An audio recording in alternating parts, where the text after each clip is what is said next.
we should have taken a knee. So I'm going to apologize to them because look, we're all like we got a good rivalry, and it's a heated rivalry.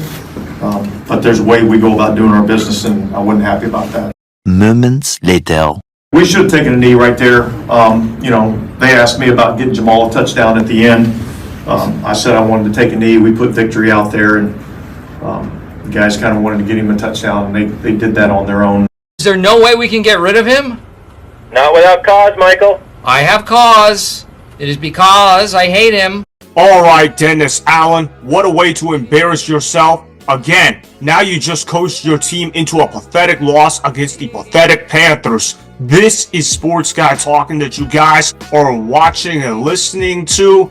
I am Dustin Tran, your host, as I am here today to talk about Dennis Allen needing to be fired from the Saints. The Saints are now on a 7-game losing streak as they just lost to the lowly Panthers. The Saints managed to blow this game against the Carolina Panthers despite having a better roster than the Panthers on paper. Before I say anything else though, I want to present you guys with a topic question. So here it is. Is Dennis Allen the worst head coach in the NFL? He's certainly up there. In fact, I would probably say that Dennis Allen is indeed the worst head coach in the National Football League. I'm not normally one to advocate for mid-season firings, but if there was ever a time for a head coach to get fired mid-season, this would be the time. This Saints roster is way too talented to be 2-7. You look at all the talent they got on offense and defense. And before somebody says, oh, but half the roster is injured, what do you expect Dennis Allen to do? Well, tell me this. Do you expect the Saints to beat the lowly Panthers? Of course you do, because the Panthers are pathetic. I've watched every single snap of the Carolina Panthers this year, and we have been a team that is getting blown out on a weekly basis, no matter who starts at quarterback, no matter who starts on defense, no matter who starts at whatever position. The Carolina Panthers have been one of the worst teams in the National Football League, if not outright the worst team in the National Football League. In fact, many times we look like a JV team out there compared to other NFL teams. We have become the NFL's biggest punching bag, but the New Orleans Saints managed to lose to the Carolina Panthers despite having Derek Carr return from his injury. It'd be one thing for the Saints to lose this ball game if Jake Haener was their starting quarterback. It would be one thing if Spencer Rattler was the starting quarterback for the Saints in this ball game, but Derek Carr is supposed to be a good quarterback. Derek Carr is making $40 million a year, and he clearly is not playing like a $40 million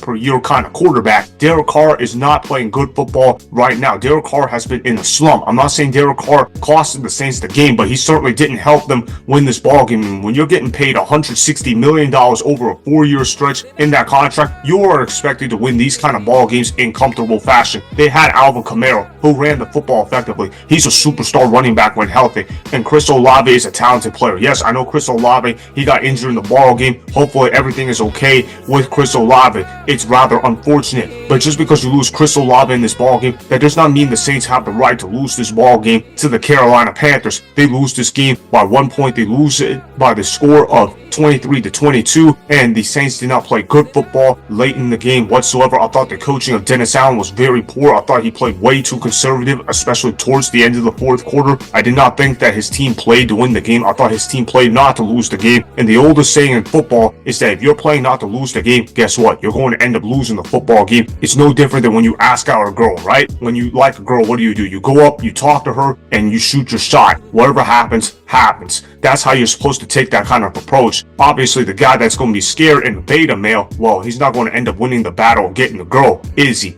That's the reality of the situation. I make that analogy because that is exactly what Dennis Allen did for the New Orleans Saints on Sunday. He played not to lose against a 1-7 team, and what happened? He ended up losing 4th and 1, for an example. Late in the ball game, he elects to punt, up 5 points, even though he's got Alvin Kamara, even though he's got Taysom Hill. You're thinking, why don't you go for it right here and trust your players to get 1 yard? But instead, he elects to punt the football, and guess what? The Carolina Panthers, they come back and win this ball game. I also found what Dennis Allen said in his post-game conference to be rather interesting. I didn't really agree with how he took this approach. I thought he made a fool out of himself. Roll the film.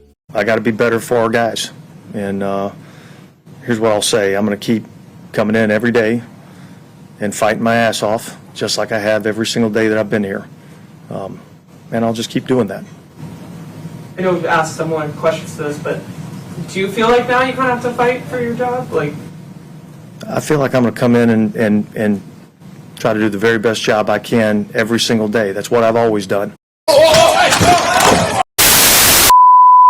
Really? Is that what you're going to say to your team after losing to the worst team in the National Football League? Are you just going to say, keep doing what you're doing? I'm not worried. We just got to play better. Can you at least give a better statement than that? If I was Dennis Allen, if you lose that kind of ball game, I'm raging in the locker room and I'm tearing every single player in the locker room and I'm going full rage mode. Because how do you just go out there and just say, yeah, I'm disappointed. Yeah, we got to play better. Yeah, we just got to keep doing our thing. That's the problem that the Saints have in today's NFL. They don't have a guy that can set the culture the right way. And we know Dennis Allen is not a good culture setter whatsoever. He wasn't a good culture setter on the Raiders, and he hasn't done that on the Saints at all. Everything that Sean Payton has built for the New Orleans Saints has been torn apart within a 3-year stretch. And that's because Dennis Allen is not a strong leader whatsoever. He doesn't have a strong voice in the locker room. And I get it. Not every coach is going to have a strong voice in the locker room. So you know what you need to do? You need to be an offensive or defensive minded genius. And Dennis Allen clearly is not an offensive-minded genius. He also is clearly not a defensive-minded genius. Is he a decent defensive coordinator? Yes. Is he anything worth more than that? Absolutely not. There's a reason why Dennis Allen has gone 4-12 in his first season as a head coach,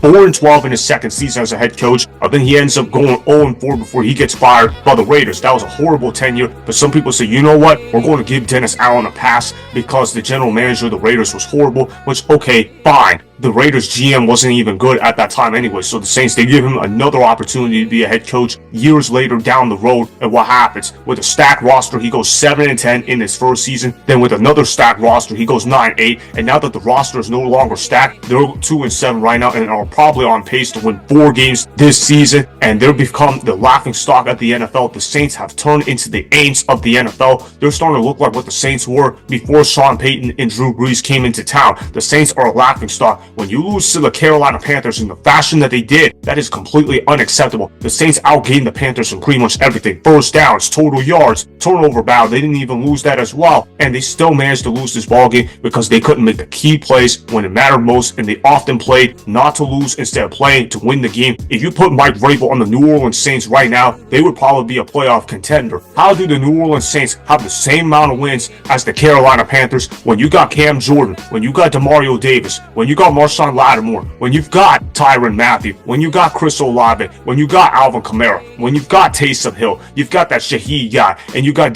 Carr playing quarterback. Yes, I know a lot of those guys are injured right now, but I'm talking even when they were healthy, they were underachieving. And obviously, Dennis Allen is not getting the job done for the New Orleans Saints. You look at how Mickey Loomis, the Saints GM, has gone all in to contend. That's why he keeps pushing the salary cap further and further back, because he's trying to go all in every single year, and he has failed every single year with Dennis Allen as the head coach of the Saints. Some people even thought that the Saints were dark horse playoff contenders in the NFC this year, but obviously the Saints, they're not going to get to the playoffs this year. They're probably going to be picking at the top of the draft. It's not going to get better anytime soon. This is one of the rare instances where firing a coach mid-season would actually be worth it. So that is why Dennis Allen is definitely the worst head coach in the NFL right now, as he needs to be fired today. Remember, go ahead and subscribe to Sports Guy Talking. Like the video and please comment down below. If you guys do that, I'm gonna shout you guys out in my Instagram story every Monday. That will be for the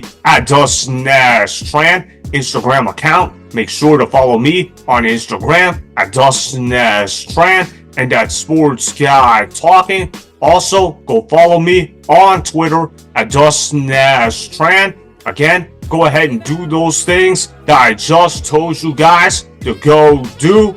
Hopefully, you guys enjoyed the content that was just produced. Peace out. I hope you enjoyed that video. Want more Sports Guy Talking, the home of great sports content? Make sure you click that subscribe button to get the latest from Sports Guy Talking. Go ahead and like the video. Comment down below. Check the description box on the video in order to follow my Instagram and Twitter. Also, be sure to check out more of the best clips from the YouTube channel, Sports Guy Talking.